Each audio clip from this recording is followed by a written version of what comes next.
A luxury Boeing 747 from Qatar is about to become part of America's presidential fleet.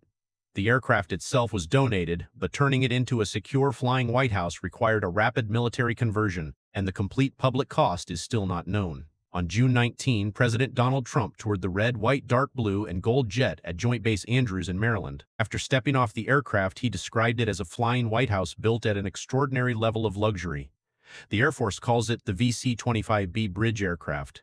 It has arrived at the Presidential Airlift Group and entered service, but commissioning flights are still beginning. Those flights validate mission capability, safety, security, communications, and final operating procedures before regular presidential missions. So this is not simply a new paint job, and it is not a normal private jet with a presidential seal added to the side. The aircraft must keep the president protected, connected to military and civilian leaders, and able to operate during a crisis. Secretary of the Air Force Troy Mink said the safety and security of the commander-in-chief were the highest priority. The Air Force says the bridge jet was modified with those core requirements above everything else. The story began with a problem inside Boeing's official Air Force One replacement program. In 2018, Boeing received a fixed-price contract worth $3.9 billion to convert two 747-8 aircraft into the next generation of presidential jets. Those purpose-built aircraft are also known as VC-25Bs. They were meant to replace the two aging VC-25As that entered service in 1990. But the program fell years behind schedule. Reuters reports that the first permanent replacement is now expected in mid-2028.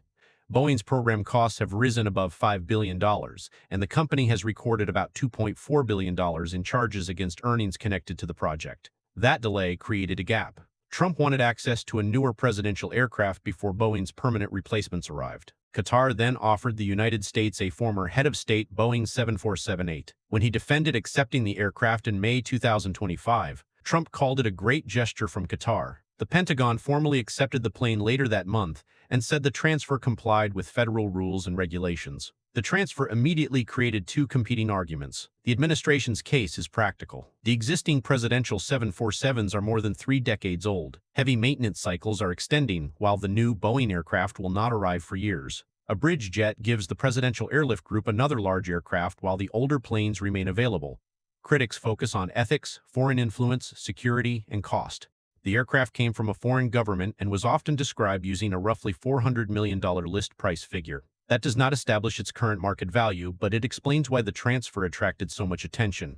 Security was another major question. A presidential aircraft cannot be treated like a luxury airliner. Sensitive systems must be protected from surveillance and interference. The president needs secure communications, and the aircraft must meet classified defensive and operational requirements. The Air Force says an interagency team evaluated the jet and neutralized potential technical hazards. It says no risk was taken with safety, security, or mission communications. But speed required trade-offs. The Air Force says some less commonly used mission sets received lower priority than they will on Boeing's permanent replacement aircraft. Much of the former head of state interior was also left largely intact. In other words, the bridge jet is intended to perform the core presidential mission now. It is not designed to duplicate every capability planned for the aircraft expected to serve over the next 40 years. Then there is the money. The Air Force has previously said the security conversion would cost less than $400 million. Democratic senators have estimated that the broader total could exceed $1 billion. Those are different types of estimates, and a complete public accounting has not been released. The safest conclusion is simple. The aircraft was donated, but preparing, supporting, and operating it is not free. The plane also introduces a major visual change. For decades, Air Force One has been associated with a white and light blue design created during the Kennedy era. The bridge jet instead uses a white upper fuselage, dark blue underside, red and gold striping, a presidential seal near the forward boarding side, and a large American flag on the tail. Trump called it the world's most luxurious plane.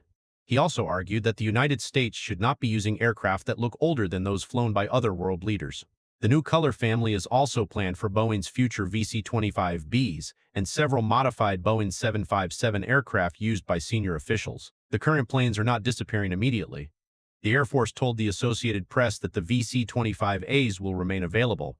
The Presidential Airlift Group will select the appropriate aircraft for each mission based on operational requirements. That matters because Air Force One is technically a call sign, not the permanent name of one specific airplane. Any United States Air Force aircraft carrying the president becomes Air Force One. Trump also announced that the bridge jet would lead a formation during a July 4th ceremony over the National Mall. He described it as a group of many aircraft. That appearance was still a future plan at the time of this research. So what happens next? First, the Air Force must complete commissioning flights and validate the aircraft with the wider White House support system. Crews, maintainers, communications teams, security personnel, and logistics staff must then keep it ready alongside the older VC-25As. Second, scrutiny over the real conversion and support cost will continue. The difference between the Air Force's under $400 million conversion figure and higher estimates from lawmakers will remain a central political question until more detailed accounting becomes public. And third, Boeing still has to finish the permanent next-generation Air Force One program. The Qatar origin bridge jet may solve an immediate timing problem, but it does not replace the two purpose-built aircraft expected in 2028.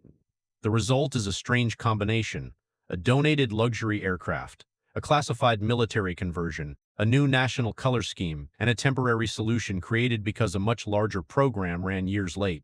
It is a major presidential upgrade, but the mission is not fully complete.